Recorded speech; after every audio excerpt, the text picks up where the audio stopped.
Your Eminence, Monsignor Marcelo Sanchez Sorondo, Your Eminence, Cardinal Peter Turkson, Your Excellency, President Sergio Mattarella of Italy, Your Excellency, President Rafael Correa of Ecuador, Your Eminences, distinguished participants, buongiorno, good morning.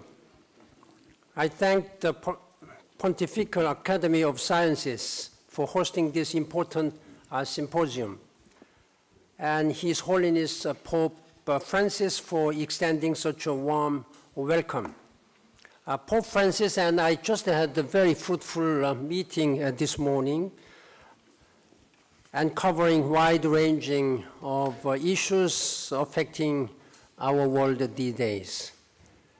I commend His Holiness and all faith and scientific leaders here today for raising awareness of the urgent need to promote sustainable development and climate change. Mitigating climate change and adapting to its effects are necessary to eradicate extreme poverty, reduce inequality, and secure equitable, sustainable economic development.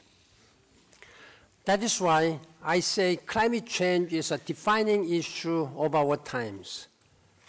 Responding to it effectively is essential for sustainable development. Climate change is intrinsically linked to public health, food and water security, migration, peace and security. It is a moral issue. It is an issue of social justice, human rights, and fundamental ethics. We have a profound responsibility to the fragile web of life on this earth, and to this generation and those that will follow. That is why it is so important that the world's faith groups are clear on this issue and in harmony with the science. Science and religion are not at odds on climate change. Indeed, they are fully aligned. Together, we must clearly communicate that the science of climate change is deep and sound and not in doubt. Climate change is occurring now, and human activities are the principal cause. I have been repeatedly saying that the climate change is approaching us much, much faster than one may expect. Your Eminences, Excellencies, ladies and gentlemen, the facts of climate change are upheld by the Intergovernmental Panel on Climate Change, known as IPCC, and the major scientific bodies of every government in the world, including the Vatican's Pontifical Academy of Sciences. Our response has to be global, holistic, and rooted in universal values. Climate change affects us all, but not equally. Those who suffer first and worst are those who did least to cause it, the poor and most vulnerable members of society.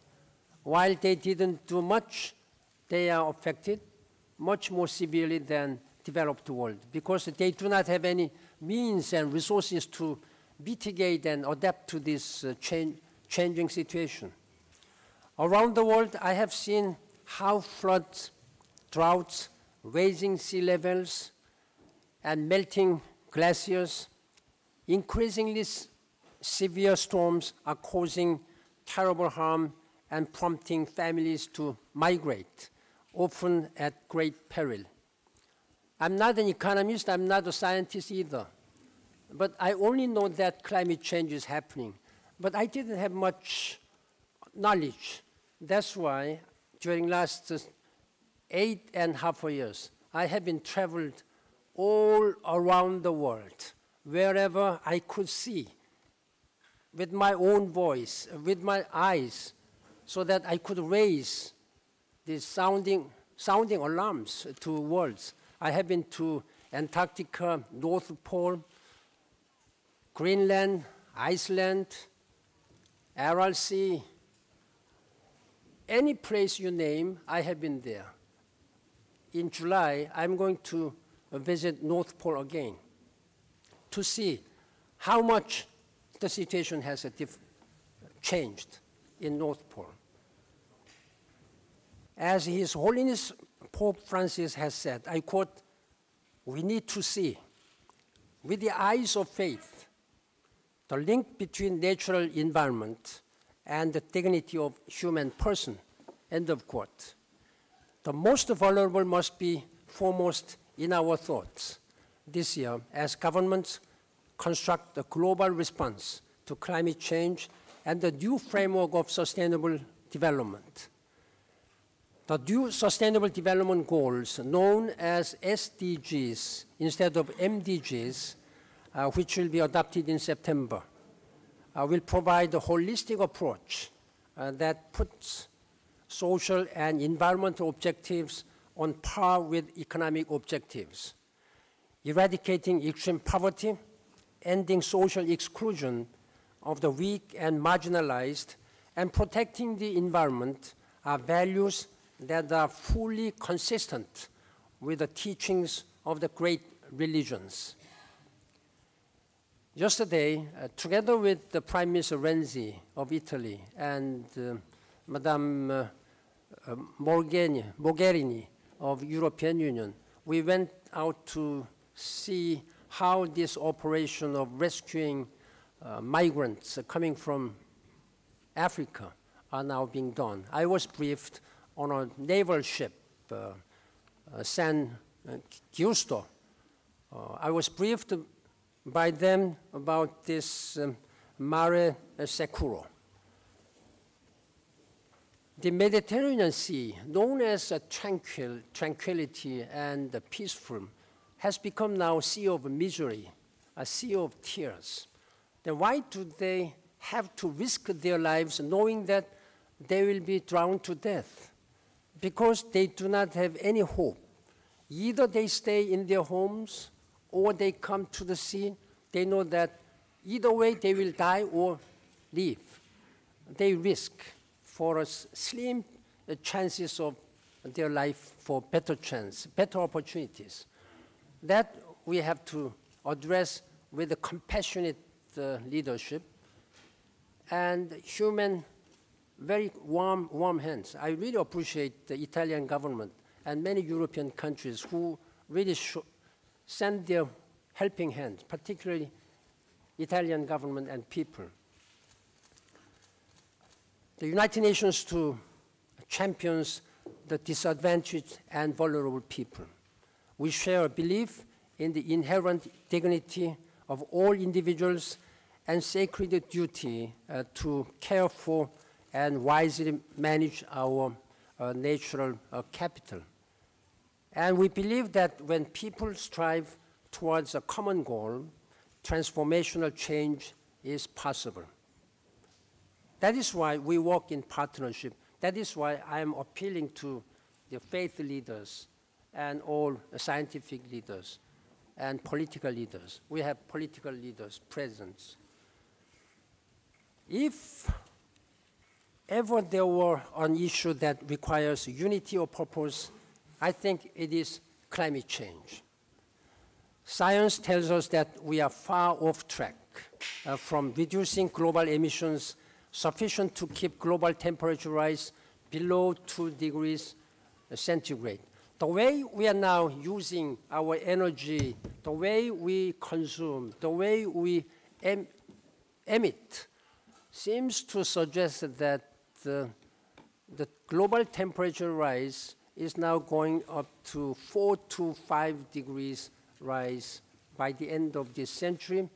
The way we are living and abusing our nature, our earth, may suggest that people believe we have maybe two Earth, two planet Earth. But we have only one planet Earth. That we have to remember. This is the only planet Earth where we will have to live. Your Eminences, ladies and gentlemen, people everywhere are realizing we must fundamentally change our ways. Some world leaders have called for the creation of an ecological civilization, others for development without destruction. Many countries are moving down a low-carbon pathway and investing in clean energy that can power truly sustainable development. To transform our economies, however, we must first transform our thinking and our values. In this, the world's religion can provide valuable leadership. As the Holy See has said, I quote, "There is a moral imperative to act, for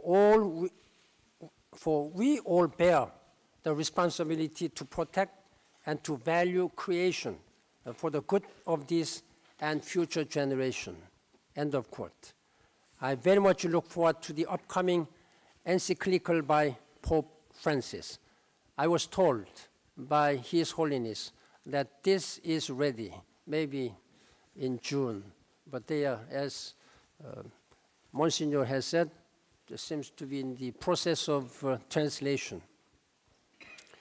It will convey to the world that protecting our environment is an urgent moral imperative and a sacred duty for all people of faith and people of conscience. It is critically important that people and their leaders hear your strong moral voice in the coming month. Ladies and gentlemen, in July, the leaders will gather in Addis Ababa, Ethiopia, for the 3rd International Conference for Financing for Development. In September, Pope Francis will address the special summit meeting of the United Nations General Assembly on 25th of September in front of many world leaders. That will be the first ever when a pope will address the special session, summit session of the General Assembly. The previous popes, they came to the United Nations at any time they wanted, and they addressed the General Assembly, but mostly to the ambassadors. But this will be the first time that he is coming during regular General Assembly, and we are very much looking forward to this historic opportunity. And in Paris in December, the world leaders will gather to discuss and adopt, I hope, the universal and meaningful climate change agreement. Paris is not the end point, but it must be a turning point in finding a common way forward in meeting the climate challenge. I will also have a meeting with President François Hollande tomorrow in Paris, who will be the president of the Paris meeting coming December, and Foreign Minister Fabius, Roland Fabius, to discuss about this climate change. We need a global climate agreement that is universal, fair, and ambitious. Industrialized countries must take the first steps forward. Reasons of equity and historical responsibility requires no less. But all countries must do more and be part of the solutions in line with what science requires. Citizens around the world are demanding an agreement and demanding global action on climate change. I was truly inspired when I participated in Global Citizens March, Climate March in September last year in New York. There were few hundreds of thousands of people marching and demanding and shouting and raising their voices to world leaders that we need climate change agreement. We need our world hospitable and friendly to this nature. I was very much inspired to be part of so many people Around the world, there were many such demonstrations around the world on that day. That was the first time for me to went out to street with the citizens.